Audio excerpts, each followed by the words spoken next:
I'm going there to meet my father. I'm going there, no more to roam. I'm just a going over Jordan. I'm just a going. This is one of the reasons why Simon Kenton was so drawn to the old Washington, Kentucky area. The cane lands of Kentucky.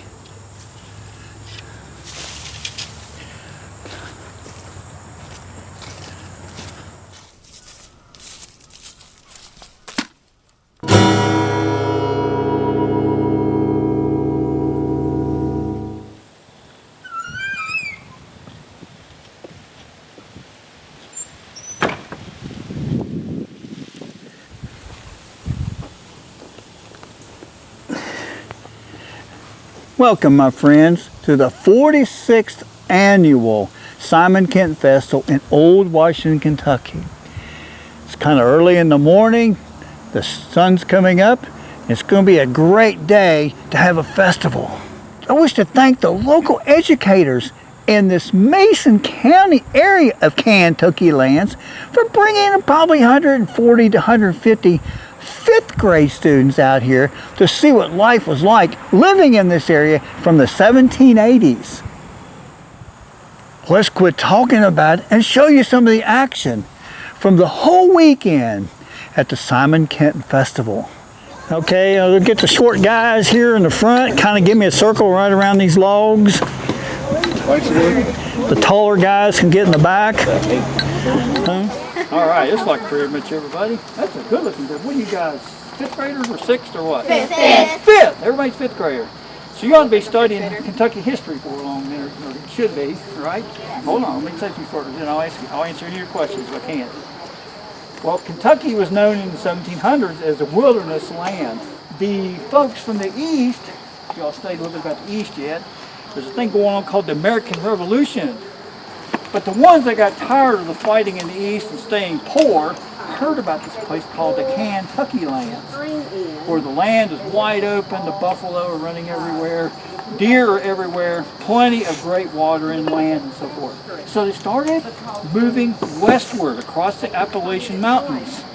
Quite a few of them came in on flatboats down on the Ohio River, which is about 3 or 4 miles this direction. And what they would do is they would buy a flatboat and they put everything they owned on it, which would be basically maybe a couple of cows, a few hogs, your basic possessions, which meant that you didn't have luxuries like using these little things. How many of y'all got one of these little things or know what they are?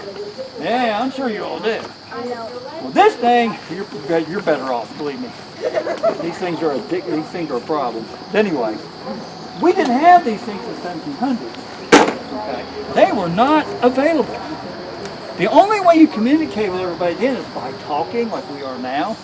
Maybe if you knew how to read, which most of you guys at the fifth grade level in 1786 did not know how to read because there were no schools available at the time, unless you lived in a place like Fort Boonesboro or Fort Harrod where they had a school teacher there. But out here in the frontier, like with this cabin, you didn't have school. If your parents knew how to read, you were lucky enough to be taught how to read. And what do you think the only book that would have been available at that time would have been with them? Who do you think? The Bible? Very good. That's exactly right. The Bible is probably the only book that most of them brought with them over the mountains. George Mefford, the guy that built this cabin in 1787-ish, 88-ish, he floated down the river on the flatboats, landed in Limestone, which is now Maysville, and decided to live here.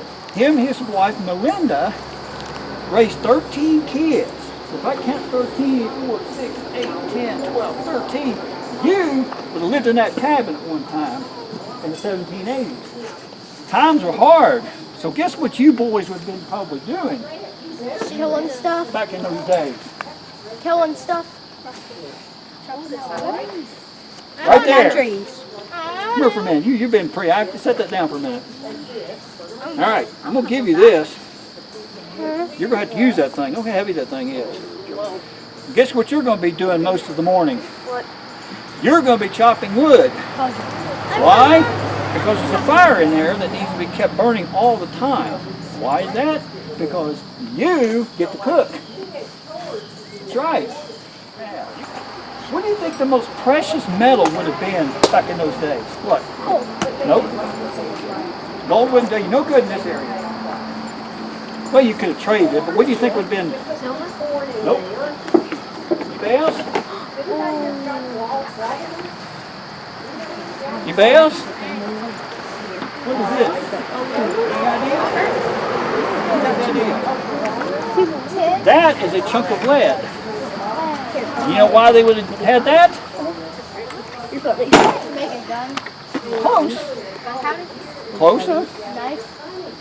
Would have made round balls. Like For guns. these. These round balls They're the same. go down They're inside these gun the same barrels. thing. And guess what these guns would have been used for? Two things. What do you think? What do you think? Hunting and fighting? What's that? Hunting and fighting? Very good, that's right. You would have used the flintlock rifle, which was the gun of the day, like this one is. See that little spark come out of there? Yeah. How this thing worked is this, is you would stuff powder down in the end of the barrel with a horn. This is nothing more than a cow horn made with gunpowder in it. Pour some down in there, stick one of those balls down in there, and ramrod it home. Okay, you had to put this back in here so you can keep up with it. You put a little powder down this little pan area here of the gun. See that little looped area, or that little flat area? You put a little powder down inside of there. Okay, show you all that. It's not loaded, don't worry about pointing at you. A little thing there. You put powder down there. And then you fire it off. Almost right. This thing here, you pull it forward. So the flint, it's called a flintlock because there's a little rock in here. And when you pull this forward, would put a trigger or a spark in there and set the powder off. So I'll give you an idea what I'm talking about. Oh, Dad, make it bigger, boom. So you do this. Right? That would have set off the main charge inside the gun through the little hole there, and you heard that thing sound like a cannon when it's going off. But this is a tool that, who's 12 in here? Anybody 12 yet? You guys 12? Yeah. You 11? All right, here. This would have been your birthday present when you were 12 years old. What about that little thing? Guess what? We'll talk about that in a minute. You would have to know how to load that thing almost in the dark to be able to survive in the day. You traded. How did you get things that you wanted in those days? You traded. Who said traded? That's exactly right. Traded or sold? Here's what you would do, is I would come up here and say, oh, she's got some furs. Well, I'll tell you what we'll do. I'll trade you this little gun for these furs. It's a little. Do that? Take it. It's a great trade. Do know. So you would take this and trade, I get you furs. Why does that keep ringing? I don't think. Is that loaded? Now, see, that, no, it's not loaded. Believe me, I don't have anything loaded down here. So guess what you would do?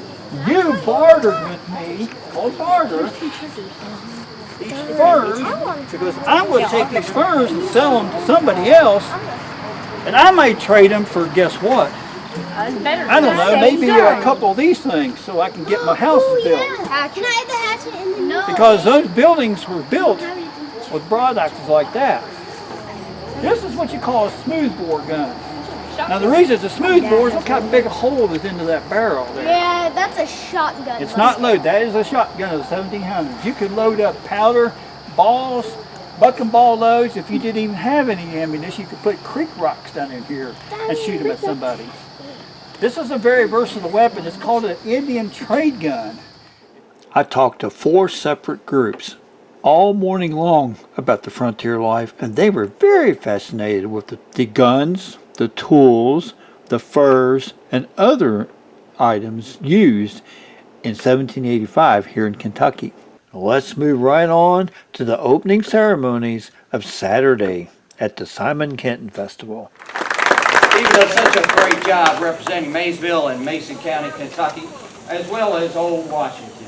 as Eva said, I'm Mason County Judge Executive Owen McNeil, and I would like to welcome all of you, including the Kenton Kin, out to our Simon Kenton Days and Festival.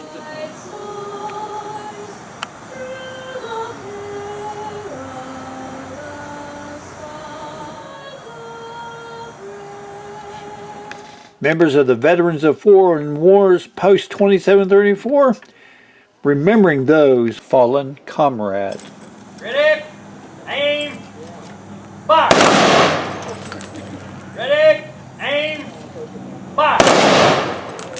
Ready, aim, fire! Then, home!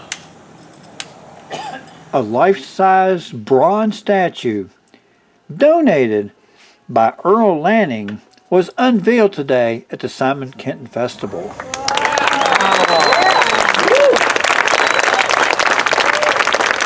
And now, let's show the fun at the festival. Yes. Hey guys. Hey girl. Here, want to hold on to him? Huh? You have a good time? How about you? How would you like to shoot that thing sometime? That'd be cool. Come out, Simon Kenton. Simon Kenton. Simon Kenton? It's the Simon Kenton Festival. But Simon Kenton used to use a gun just like that one time. If you go down and look at the statue in a few minutes, you'll see one just like that on him. We did. Cool. Is he real? Petty? No, he's not real anymore. I mean, he's real, but he's not live. No, he don't bite on Saturdays. So. I don't think he ever bites. I don't think he ever bites. Did you pet him? I don't think he can. He's like your pet cat at home. You got a tomcat at home? I don't think he can bite. We have cats. But Hold it in your hand. oh God.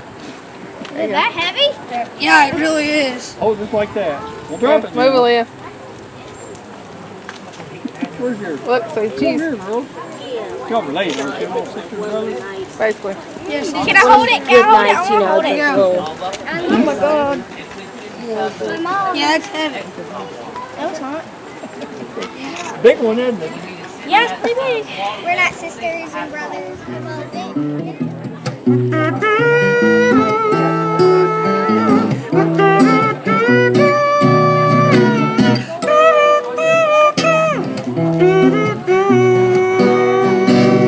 I'm going there to meet my father. I'm going there, no more to roam. I'm just a going over Jordan. I'm just a going over home. I'll soon be free from every trial. Nobody asleep in the old graveyard, and I'll drop the cross, self-denial. It's a lot easier with a stick, isn't it? Swing it, girl. Does that originate out of? To meet my father, I'm going there, no more to roam. I'm just a going.